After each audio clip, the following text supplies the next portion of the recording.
Parce que héritier, bapesaka autorisation pour les combattants avec ta conscience. Héritier, l'ongwe na yo sala orchestre, voire même na ba musicien sur la maison, même balanda qui héritier. On peut m'y porter parole. Comment il a dit moi tawana, naza porter parole. Président, fondateur, la team Wata c'est moi. Nous devons négliger musique. Après mbandé na mba DDD. Par rumeur monsieur se dit marameza. J'ai jamais créé mon groupe pour héritier à aujourd'hui.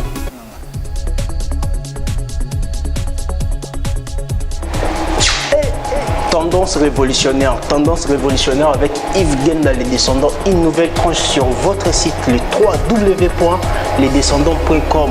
Une nouvelle émission qui met en valeur toujours Batana Batumwindu. Toyambelano Batutu, na bateau nous soit bon par secret, pe barobima parce que awa tout timo la pandé.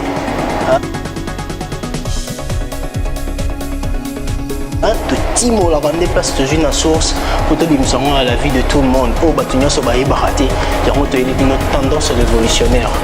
Tendance révolutionnaire avec Yves Genda, les descendants, pour zapper toujours tout en abino. Simbi bino te bino que les descendants, les tremplins de la presse. Faut avoir toujours un abisso pour boebi que Yves Genda pour louper. T'es toujours quand un studio de tournage. Tu es un studio de tournage, bino boebi de masolé qui n'aura toujours sur 3 www.lesdescendants.com. Tu ne pas rater site avec plateau. La ebisagi bino toujours tendance révolutionnaire na plateau.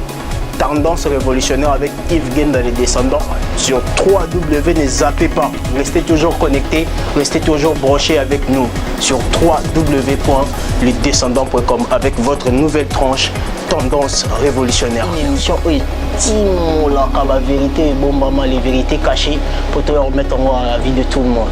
Tendance révolutionnaire, restez toujours connectés, restez toujours branchés sur notre site. Abonnez-vous massivement sur notre site lesdescendants.com pour vous informer. Merci et restez toujours connectés. Merci.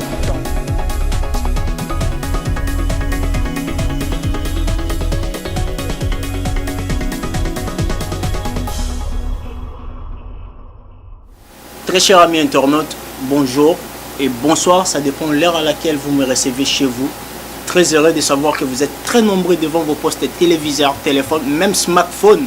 Pour botter l'émission, la Bisso aura toujours tendance révolutionnaire. Avec Yves Genda, les descendants, votre humble serviteur, Oaya a toujours vers Bino.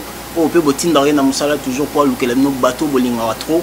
Lelo na plateau na Bisso, toyambi, tout le monde boye. Franchement, depuis qu'il y a Europe, on a été l'été. Puis bateau belé boye baraité. Puis les lots, on a embêté la minoli solo na été, mais hier mon corps le bas au yaza. Puis abêté la biso n'engeni na commune na poto. Ce qui est à rapport dans les solo mon boye toye bango awa. Il s'agit de leader Pontiac. Hein, leader Pontiac, il y a pour mbel na biso le loto yambie na www.lesdescendants.com. Azar grand frère ya héritier Watanabe boss live 32 babé sur 32 degrés. Yo leader Pontiac leader bonjour. Bonjour les descendants. Vraiment Azar très ravi à une bonne émission la biso tendance révolutionnaire. Émission Oyo et poussera toujours l'artiste Baya pour que ça au bango sur bazar dans le but toujours de mettre en valeur ba talent nyoso ba tout monde de pays communauté congolaise et zaranango. L'autre yambi on a 3wlesdescendants.com pour cette émission. Comment vit la famille? On vit la famille là normal. Donc voilà, tout ça bien, donc tout ça bien. Famille là qui tout, donc famille c'est important dans tout, donc famille là ça va. Et vie à retirada. Retirada, bah tout baby, comment retirada au marché. Donc si les albums ont pesé en musique congolaise, on doit contester Nazati, ils ont dépend de quand on a au bago. Donc l'album est bimi mais retiré des arts toujours au top. Donc voilà, baba qui retira des singles, mais boyoka mo chaque jour bobeta beaucoup monde dit maman comment retirer bon dit maradon retirada ça va. Parlons de retirada. Concert à les 15 dans Olympia. Concert raté tellement que bah frère na biso ba combattant ba boya qui concert betama. vous sentez le fait que Baboui qui bobeta concert wana ou ils équipent un concert trop capital pour la vie. Non, rectifie. Concert rataïté. Concert rataïté. Banila concert et pas Olivier Cocatrice Banila concert. Ceux qui au concert rataki préfèrent annuler concert rataïté. Mais annulation ou tagi na préfecture. Est-ce que vous comprenez mon lobby? Préfet annuler concert et pour préfet me taper sa autorisation avec un concert. Olivier Cocatrice, bah même qu'on menacé, tu vois, bah même on menacé Olivier Cocatrice, ça m'appelle moi anonyme. Na likambosa maki otumba voiture, il y a un essengaki Olivier Cocatrice a dit préfet pour annuler concert. Préfet a boya qui ko annuler concert. C'est un procureur de la République qui a intervenu. Faut comprendre. Mais les combattants, maintenant, on va aussi les appeler ma bête. Déjà, tu as besoin de changement. Moutou a la vie, la vie photo, il va faire pour partager. Après, il a chanté concert. Tout vivre carte.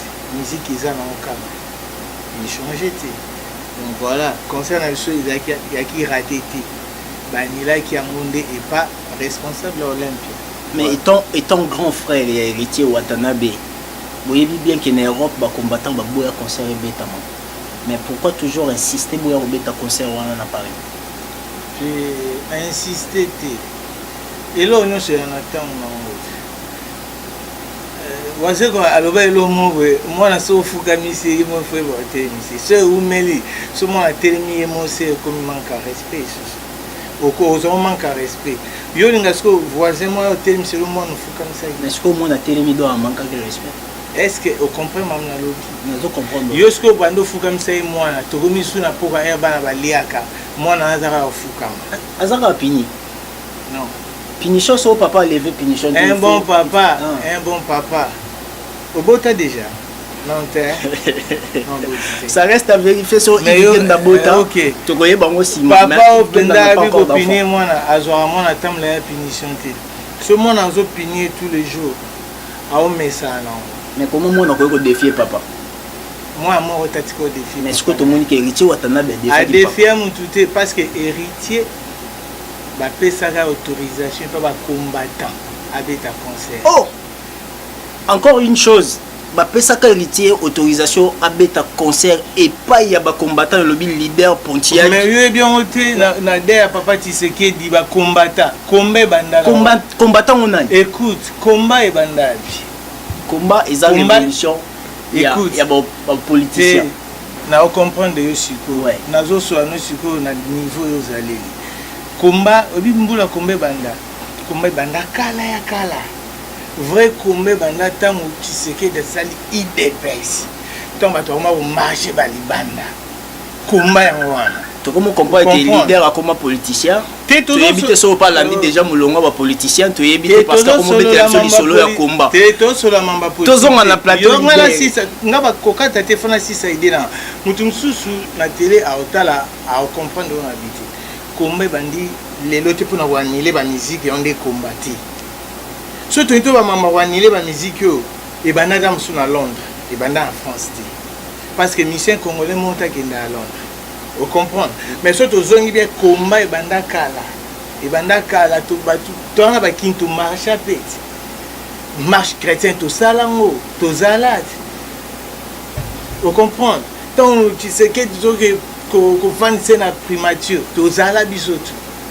To le but que combat ba combattant IDPS ba pesa héritier aval a obeta nzela ne na poto fungami a obeta na poto ba combattant IDPS ba pesa ki aval ki héritier Watanabe abeta a na poto pour que a défier ba combattant Europe. Combattant IDPS na combattant Europe bazelo écoute et le monnaie le monte ba bunda pour na cause ni bazo bundela Congo. Merci beaucoup.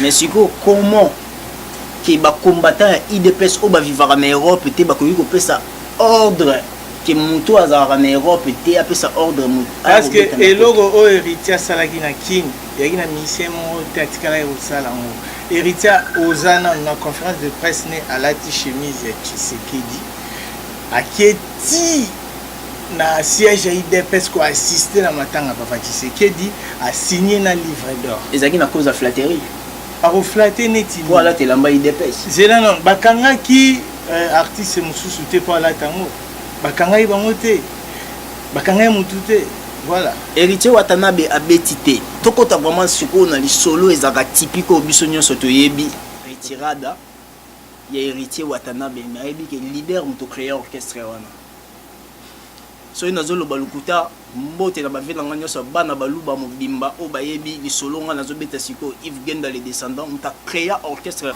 leader Pontiac obiso nyonso toyebi siko leader tomonyo na poto retira de koma ya héritier ato banda kuwanga na yebi ko kuwanga mais biso nyonso toyebi ke retira des ayo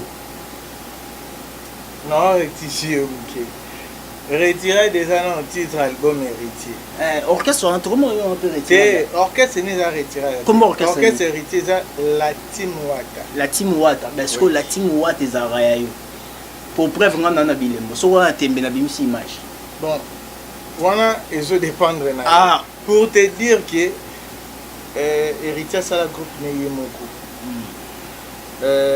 héritier tant à longwe maison mère bamise bango bakome koya kolanda héritier koya koluka héritier na ndako po asala groupe faut comprendre héritier asala groupe ne ye moko c'est bien nga azali na groupe na kin tout bouge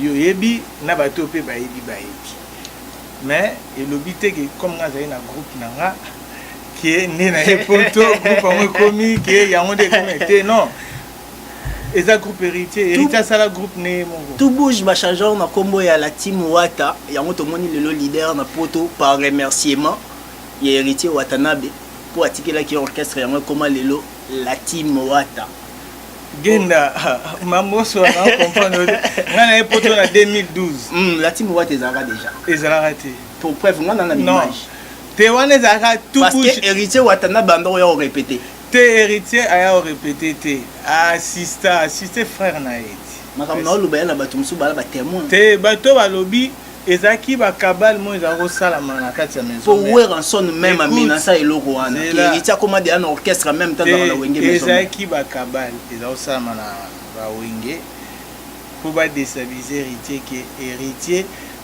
yana tizara yana sala orchestre toujours alonga wenge kasi yango le otomoni non yango le otomoni aitizaka yaya na pour la salle orchestre yaya monter orchestre à sali tout ba drummer bazo répéter sous prétexte que pour te dire vrai bouge orchestre on a tout bouge et banda 93 na misa le hôtel au moins un garçon petit garçon c'est ambiaka on comprend orchestre banda 93 hein 93 quoi bana koto quoi donc biso na kisasa 93 ezana ba génération batu ba leka na groupe wana si na ba luba na ko rénover sur orchestre na sous ba petit ba miembe ba petit belé quoi yande na ko rénover sur orchestre na ko lo ba te ki toroyi ko lo ba na te parce que rien à voir tout bouge la team Wata donc la team Wata ça orchestre c'est pas héritier à ça l'orchestre ni na ba idée na e na ba calcul na e donc tolongola parce que yaki kabal kaka ezosama na wenge pour ba déstabiliser et ba ki héritier aitiza yani asala groupe moko boye jour alonga wenge mama zo groupe ok yaki honte tant héritier alonga wenge ngana zara déjà na poto vous comprenez na déjà na poto donc na koma déjà na poto donc na zara na poto héritier alonga na yo sala orchestre voire même na ba musicien sur la maison mais balanda ki héritier vous comprenez leader alobi ke tout bouge ezaki orchestre naie mais biso toyebi tout bouge ezaki orchestre naie mais yango ba changer na forme la team Wata ata boy kondima ba bilembo zali remerciement nango ye na poto lelo orchestre zate alinga suko beta mambo musique te na yebite so comment porter parole à la team Wata wa T. Mais ça porte-parole à la team Wata T. Aza juste grand frère héritier, en même temps artiste et la bomi œuvre. Yoka, rien n'empêche, puis dans la porte-parole à la team Wata. Ah, vous avez porte-parole, rien n'empêche. Na poto komi porte-parole. Na Congo Zaki créateur. Yoka. Ah, on komi porte-parole. Au moment la team Wata wana, naza porte-parole. Président, fondateur, la team Wata c'est moi. La team Wata c'est moi. Avouez. Non, avouez. Mais est-ce qu'on comprend? Avouez que c'est la team Wata Ezaïe. Est-ce qu'on comprend? Aux ça l'émission, tous un débat. Quand je dis la team Wata c'est moi, na sens ni. Héritier c'est moi. Moi c'est héritier. Voilà. Et on a dit la team. Donc, héritier c'est lui, héritier c'est lui c'est héritier. Oui. Donc, tout bouge, la team Wata et l'oro moko et à moi c'est peu importe ozolobana, mais na lobi na ok, la team Wata. Ou bien nga porte-parole héritier. Ou bien nga soki na héritier. Wana ils dépendre na. Mais pour te dire vrai, la team Wata héritier, a salé la team Wata na yaye. Mais Ngason a dit que la team Wata c'est moi. Parce que moi c'est héritier. Les sons qui coulent dans mes veines, ça coule aussi chez héritier. Donc héritier c'est moi. Je suis comme le père d'héritier. Donc le père et fils. Donc voilà. La team Wata c'est moi. Donc il va parvenir super moi parce que lui c'est la team Wata. Parce que on a le bango tende. Si on a le bango suko et commis problème. Donc très cher, on est leader parce que n'est bien leader. T'es leader Benza. On a bien leader parce que n'est bien leader.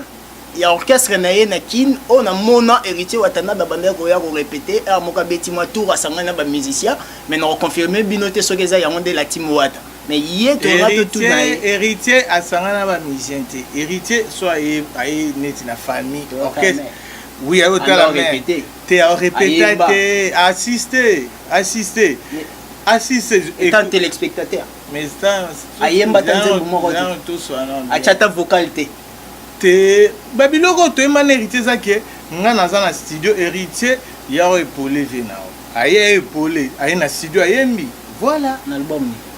Na siko sa album na sala ki album na bimisa ki album te mais ayemba na album na za sa na kin album ngwen. Album non, on a 6 qui ont été. Comment album? Confusion. Non, très cher ami internaute, Bozo on a toujours émission en net qui avec Yves Gen dans les descendants pour faire découvrir nos batum sous bon mon anonté pour boyer bablo oni ba memela rabiso net le loto yambi leader Pontiac.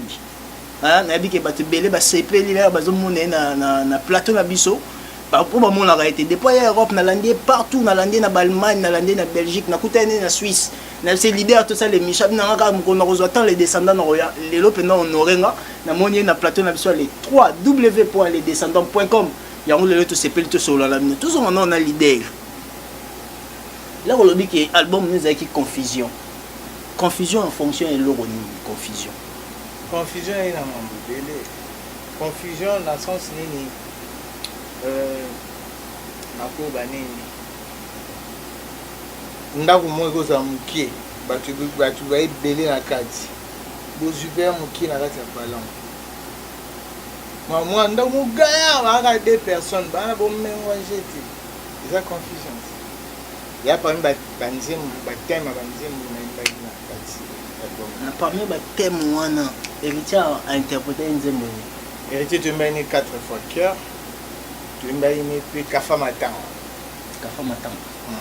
siko leader okomi na poto elo ndezo bomesa ngande yango nezo lekelanga po nazo mona yo okomi na Europe on négliger o nyonso eza musique o nyonso tali pena vie artistique yo tiki ni guitare ni eloko nous devons la négliger musique akoyemba nde na yemba DDD wana hein nde na yemba na maga boyoka susu révélation mususu ayemba na DDD nde na yemba pe na DDD wana moto atiga musique na ya poto banda 2012 twana 2017 retirada tubando sala on a 2015 à la fin 2016 voilà normalement na ima 2016 moto atika mamboyemba 4 ans akoyemba bomo mais ça révélation pour batebele ba yebite ko yemba joko za no sur musicien héritier te écoute tant Dédé Jazz ko pas imba na retirade Dédé Jazz comme musicien héritier Guy Sangué tant abeti a musicien héritier il retirade ayot. Est-ce que vous comprendre? Est-ce que yomo se rezo baluka na na zongi so bi retirade ayot. Donc so te donne na lobby bonabi na lobby rose anem te ko interpréter le roi passer les hymnes bon comme nga inde héritier c'est moi. Ouais. Donc Dédé Jazz ba ko imba na disque. Ah oui, mais disque non. Donc on va préparer depuis Kinshasa à moi la confusion. Est-ce que vous comprenez? Yo lobi ki na tika mamba musique. Yo ne so ki na tika mamba musique. Nde na imba bon na DDD. Mais lelo pena so tobi ke oyemba ki lo la invité na album héritier. Te na ga invité te. Vous savez ki na imba ika po na imba. Fallait ga na imba. Fallait yemba. Si. Dédé Jazz Copé Dédé Jazz Konde to benga ki ayemba po ngam na pona fait héritier Dédé Jazz ko ayemba. Dédé Jazz ko ayemba. Dédé Jazz ko ayemba. Dédé Jazz ko ayemba aida sur na ba cœur va. Nous sommes musiciens retirés daté le bien très bien. Vous êtes musicien ya team Loa Tate. Mais vous avez Yomoro d'abord artiste. Des Yomoro carrière solo dans le bel rôle. Mais maman c'est en attend obligé Europe les élites. Maman Chouchou Kende ke Kayou au Salabo nyon sauter au samba non. Il est sur en attend. Comprends. Musique eza musique. So na tchan comme primordial penza siko yona nga to yibi. To la na poto. Voilà. Eza musique batika ngote. Musique eza nango elanda biso partout. Mais eza na mamususu to yebi ke to kosala ngo to kosala siko tepe manane to. Voilà quoi. La opémisi musique non. Et s'occuper au paiement et s'occuper au salaire donc voilà. Madame Aboyo sa musique. Toujours nabiso sur le 3W totalement page sport bon to zong la leader na seconde partie. Merci.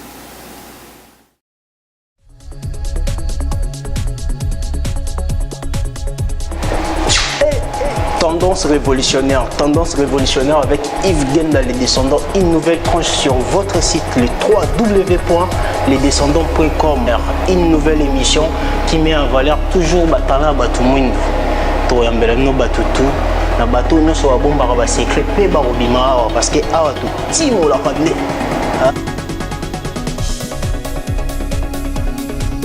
tout timo la bande place toujours une source pour te dire à la vie de tout le monde oh batunya so baye baraté yango to une tendance révolutionnaire avec Yves Genda les descendants pour zapper toujours tout ana bino simbi bino te bino que les descendants les tremplins de la presse faut avoir toujours nabiso pour boyebi que Yves Genda pour louper toujours quand un studio de tournage. Tu es un studio de tournage, toujours sur www.lesdescendants.com. Tu ne veux pas rater. Site avec plateau. Toujours tendance révolutionnaire dans plateau. Tendance révolutionnaire avec Yves Genda les descendants sur 3W. Ne zappez pas. Restez toujours connectés, restez toujours branchés avec nous sur www.lesdescendants.com avec votre nouvelle tranche tendance révolutionnaire. Une émission oui, la vérité bon maman les vérités cachées pour te remettre à la vie de tout le monde. Tendance révolutionnaire, restez toujours connectés, restez toujours branchés sur notre site. Abonnez-vous massivement sur notre site lesdescendants.com pour vous informer. Merci et restez toujours connectés. Merci.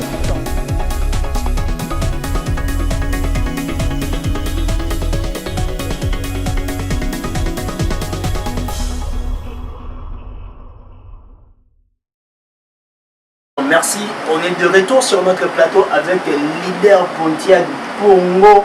Les Mouralinga Babenga et Pongo, Malanobenga et Pongo Malimite, à une fois Benga et Pongo. Leader, toujours sur le plateau. Tu vas nous le sur la DDD, on sait le moment on a DDD. Est-ce que le public a la barre les 3 W émission la biseau? On a extrait à DDD pour confirmer des idées.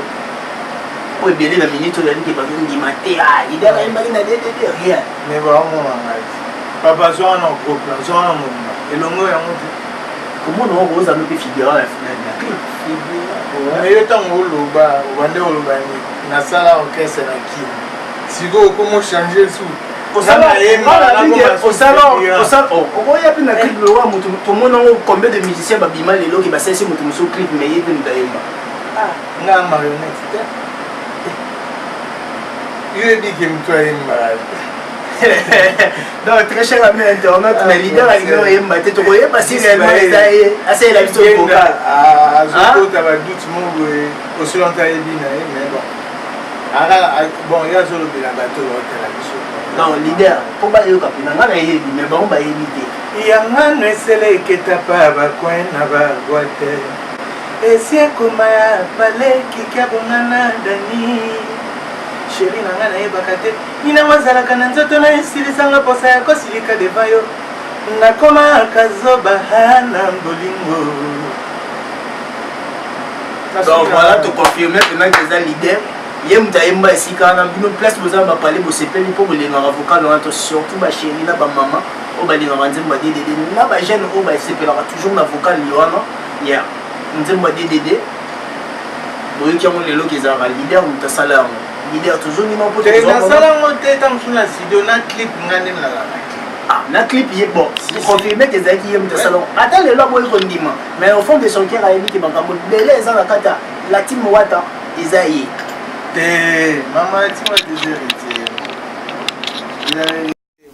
les héritiers yo moko mayo bien héritier égal yo yesu na nzambe te c'est une façon de parler. Peut-être qu'ils confondent Kamakam. Bon, ça va. Mamounion sur héritier, ça n'a retiré c'est moi parce que moi c'est héritier c'est moi. Depuis création de l'orchestre, c'est yo. Peu importe. Voilà, donc Lelo, leader Pongo, Pontia Gandimi, il y a créé la team Wata. Yepe mutu asala ke la team Wata eza Lelo na mambo belé orchestre Fanda. Lelo pe yango remerciement tout le monde est lelo na poto po azoboya kondima toujours que héritier watana be mutatina na poto pour na remerciement faut tikela et plateau zanga omi plateau zayo c'est batu bana besoin ba yoka ba question to ba yoka onga na olo mais tout ça na cadre de débat maramyo sur tuni yo wanga ni mais na ile za bon c'est là nano mon émission zayo que batu ba pour batalanga pour ba yoka ngandem na olo est-ce que yo monyo ça ba lokuta vérité yo ndolo ba vérité na place nanga tongam na ba vérité na biso pe to zalaka to mona yango to loba ngwa yo lingo mais yo ozalaka omona tout bouge omona la team watati tout bouge présence héritier watana be sur place héritier azali ko assister assister soutenir et ça normal obiki balobaka na français rimer ebimaka pamba tout non, oui, et à Barimé, on sous ce bimara mesa lukuta. J'ai jamais créé mon groupe pour héritier à Ozoa groupe. Ce n'est pas une kin, groupe n'a existé. On a un poto, Yobika, on a un poto, Funa Luka. Ba mise ba fanda te bazela nga na Ozoa tina zo charge ba mise mo na kinga na poto na ino poto sika Funa Luka, tu vois. Donc orchestre sona bien orchestre panzana ki batu bakenda ile pa ba misu bakenda pa ba Fabregas misu bakenda ki pa ba Ferré bakenda par-ci par-là parce que o batika la pa héritier banani mutu atika le pa héritier te tango héritier ça l'orchestre ba o ba moni ki était héritier azavie na bango donc papa le ki a papa o ba mona ki bongo balandi donc héritier gaga a hérité l'autre hérité l'autre ezara bon tout ton grand bien hérité. Voilà. Donc c'est là la silisa, tu quand la silisa. Yoka. Nasina ba que héritier c'est moi c'est héritier. Ouais. Voilà. Ba mise ba oh ba senga ba ya. Na ba utaki ba maison mère. Donc ba ki pananga. Donc le roi leader Pontia Gaya ki poto ba ko bon orchestre té yango héritier a hérité ki na ekaka orchestre vient na ye. Mais na ki poto en 2012. Kasi yango le héritier ça l'orchestre en 2015. Comment c'est fait que na 3 ans misenya on fa na razela ba kenda ki kenda. Là héritier on répéter na mnezaki avant 2012. Mais écoute, héritier ça on répéter na biso. Mais en plus, vérité moko pour bando benga déjà leader.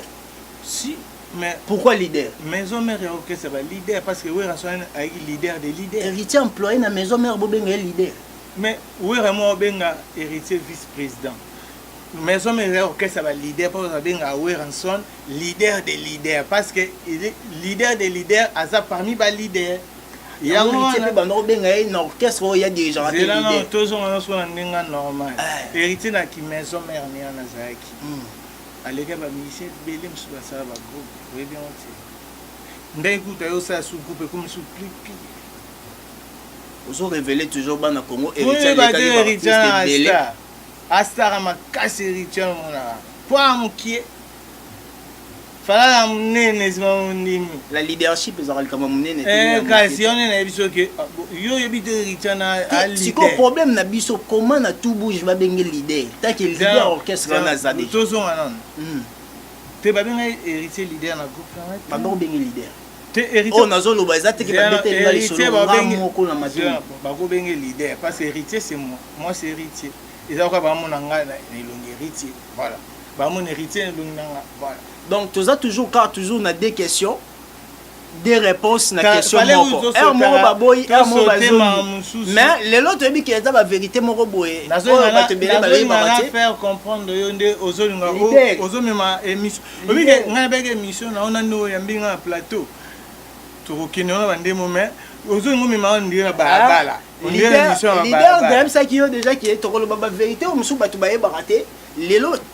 surpris. Que grand frère héritier mon route à la poto à Imba na DDD. T'es basé surpris te baebi. Oh baebi. La plupart des gens au balamba kanzem bona baebi te que grand frère héritier mutaemba. Pe ata mokolo moko te pe héritier salé mission na poto bi ah na rana grand frère na poto. Pe grand frère na contribuer appel lelo la team wateza. Te netinga we héritier ko sa mission te bo na za na grand frère nga za de Pontiac. Moi te ton na yemba ba ya Pongo Pontiac. Ya Pongo. Tant on yemba ya Pongo. Ya Pongo Pontiac. Mais tant on yemba bi ya Pongo. Pourquoi payer dans la team Ouatta va bien avoir leader? Ba bien nga prise. Ba bien nga prise. Leader prise. Tout le monde. Oh prise. Ba bien nga prise. Oh prise. Na Kinshasa héritier leader na poto leader Pontiac prise. Oh prise. Ça reste encore le corbeau yeba. Tout na rinonga la yanzambe oh prise. Arindonga la yanzambe na Reims ba mbote bele place aux ali. Mes condoléances na eba ke na yoka ki terfi akufaki. Vraiment dans un temps royauté si réellement Zaki n'a arrêté de dire moko salaki donc je suis de cœur avec toute la famille ndonga là. Ba ve na nganyos ya bala baluba. Ba ve na biso nyasa Fifi, Yuyu, Odette, Marie-Jeanne, Yaevala, Evonsion avait na biso. Charles Chauvet, vraiment Bambote Bélé place Beaux-Arts. Je suis toujours de cœur, moi petit Nabino Yves Gen dans les descendants. Nous avons toujours un Nabino. Toujours un plateau. Leader tout le monde qui est déjà dans la émission Nabiso. Toujours comme Adéa Nasuka. Toujours comme Adéa Nasuka parce que Maramboise Bélé, on a peu moutou, on a Maramboise Bélé au sala. C'est naïf, hein, le on a expressement pour la même moi, on a toute la journée zaté pour tout comme presque n'a fait une émission Nabiso. Na makamnya so esala ba projet la team Ouatta na minito ezani ba projet la team Ouatta donc mois d'août normalement faut voir que Canada faut voir qu'il est sous Italie va que Suisse on prend ba mamboise belé ba production c'est belé donc na mois d'août peut tout ça lancement ya équipe ya affection au Richard Melaki Rachel Fouta moi c'est tête Tendai voilà. Donc, je belé, donc, les lots samedi, je vais être à Matadi, dimanche, je vais être à Kermesse à Baoba, donc, la production, c'est moi, ça, plein, dimanche, aussi, plein, plein, plein, l'été, pour hériter ce qu'on a, tout, n'a pas chèque, n'a pas tout, n'a pas tout, n'a pas tout, hériter à ça, donc, voilà. Alors, des filles à perdre, mais ouais, c'est des filles à pour mon héritier, ouais, qui peut plaire, héritier, Congo, c'est la vie de l'enfant. Mais, des filles, papa, non? C'est toi, la bande, so héritier, il faut que tu aies parlé, vraiment, on a donc, héritier. C'est l'idée. Tous on a sonné un loco, mais l'idée orchestre, il y a un orchestre, donc, tu sais, c'est un bagage employé. Tu n'as pas sur un écouté, on a parlé. Nous avons battu héritier, il y a un jour à répéter, il y a un peu de soir, on a boutu tout là, le mot a brûlé. Donc, il y a un mutamas. C'est bien qu'il y a un autre masse. À quoi il peut défier jamais. Et il y a un autre 3 voitures convoi. Il y a donc héritier Watanabe, big salam à toi. Toujours place de Outa dans Saint-Georges musique, Outa Bissike Belé, Yves Gen dans les descendants. Azaka toujours on a eu en fait. Donc les autres leader Pontiac na plateau na le 3W pour les descendants avec votre émission tendance révolutionnaire, émission Moro et Salaraki, tout le bélanon va secret et bombama et en même temps on met en valeur tous les talents afro-caribéens au Nyoso Batouba Salara. Si na bateau Nyoso Balandara, biso na émission la biso, tendance révolutionnaire, na bateau Nyoso Bazalara, na biso toujours en plein Moussala au Toluka Kosala pour la bino. Yango lelo vraiment to yambela bino muto boluka ki pe boyeba ki était lelo bo découvrir na plateau na biso leader oza na momoro ya suka po ou bien ba mbote na bateau nyonso balingaka yo pe balingaka la team wata ata ba o pe basala ka mabe te nga bato basala ka mabe te osala mabe ndeni nga mna bien makasi bosala mabe ndeni donc mot de la fin na ngai nainga na rectifier mambo Yves Genda Ozo Luka Hérita ça la team Watani Moro et puis tant on a un groupe là on a Kin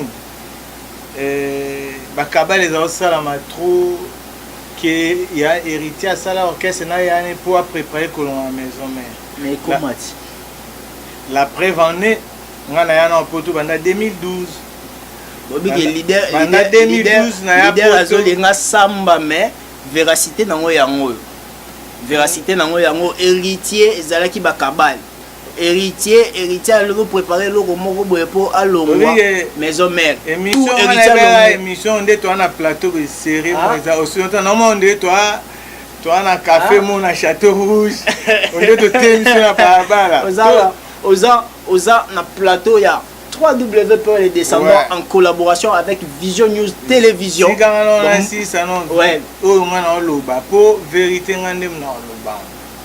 Juste baé yoebi vérité. Peggy di binga le tenant du titre Cédric Wataku lele mboka yoebi vérité. Maman on a loba. Sly Kazanza. Ayebi maman na loba. Omoni Kabal et Salamaka qui boy héritier à sali groupe na ya na aussi longtemps orchestre banda 93 donc banda 93 voilà où héritier musicien mais comment c'est fait que comme héritier ça l'orchestre et il a pas déstabiliser héritier na wenge comme il était fort na wenge on peut moyen peut pas déstabiliser ça héritier pardon à si ça donc héritier ça la team na yemoko so na obi que la team c'est à moi. Donc parce que héritier c'est moi je suis héritier donc voilà donc mbote na opesa un slide Sylvie Kazanza Kima na opesa na Genovine Nzale maman ministre na bosanité Henri Ndonga la Nzambe Gis Bae Katale ya Scarface masalanga Don King Tombo na bosani lisusu te to suki. Voilà, tous ceux qui ont un leader, Abike Batumsus Bazate, tellement Batubaleke Belé, à moins que ça soit bandé à Tilobi. Vraiment, je remercie Batunio So Balambara, Yves Genda, les descendants, avec votre tranche tendance révolutionnaire. Pena Bato Nyoso Basutenara Bisso, à travers notre site le 3w.lesdescendants.com. Un pessimmo tenanga na Bato Nyoso. BMB Bob Mobe Sobozoko Masananga ya Kati yoyebi masolo Steve Genda 1000 baguettes yoyebi masolo ndenge kenda le producteur Edgar avec 3W Vision News Télévision toujours en collaboration avec les 3W lesdescendants.com Bambote Sigozali et na pesi batu nyonso balandaka biso Vieja Marie na bosani yote toujours colonne Paris toza toujours na yove na pesi mbote na muto azaki toujours derrière bilili oyo na ko clôturer te sans que na remercier vraiment c'est na bengaka toujours les trépieds électriques Lionel Mayakapongo soldat général Lionel Mayakapongo soldat général merci à toi na mbote na batutu mon vieux Apache Genda na Dallas Place Oza Alex Genda, famille Genda Mobinda, Chris BCBG, bon chic, très chic, yoyebi masolon de Kendara Genda, Louise Anasaka Genda, yoyebi à toute la famille et mes félicitations à toi, Christopher Genda, pour ton disque avec K Black. Vraiment, on a ces peli à Mignon Romon et Laura Bon côté sur ta famille Genda. Franchement, na pesi mbote na batu nyonso o bazana biso, pe o balandaka biso de loin ou de près avec le www.lesdescendants.com. Merci à vous et à très bientôt. Merci.